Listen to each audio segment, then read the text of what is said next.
बसमिल्लाहिर्रहमानिर्रहीम। अस्सलाम वालेकुम वसीम बदामी साहब, आप के तवसत से मैं जो आपके पास उलमा कराम अ, बैठते हैं शान रमज़ान प्रोग्राम में, मैं चाहता हूँ कि उनसे बड़ा एक इल्मी सा सवाल है और मैं चाहता हूँ कि आप लाजमी पूछें, मुझे उसका जवाब मिलना चाहिए।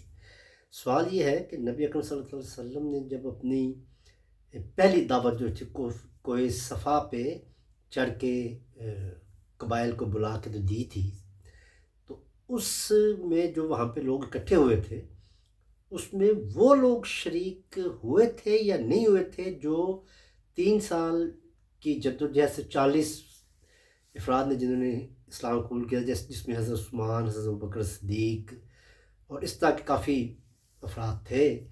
तो जानना ये चाहता हूँ कि क्या वो हजरात वहाँ पे मौजूद थे, और थे तो उन्होंने आपकी हमायत का वहाँ पे ऐलान नहीं क्यों नहीं किया, इसके पीछे क्या हिकमत थी?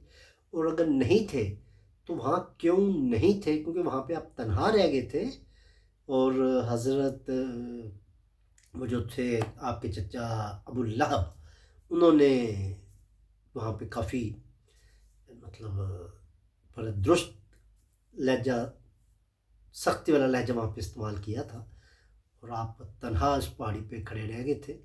तो मुझे मैं उसको बड़ी तहकीक की है, बड़ा कोशिश की है, मुझे इसका जवाब नहीं मिल रहा, और आप माशाल्लाह इतने उलमा को एक साथ वहाँ पे बिठाया हुआ है, तो उम्मीद है कि आप इस सवाल का मुझे जवाब ज़रूर लेकर देंगे। मैं इंतज़ार करूँगा। बहुत शुक्रिया। अस्सलाम वालेकुम।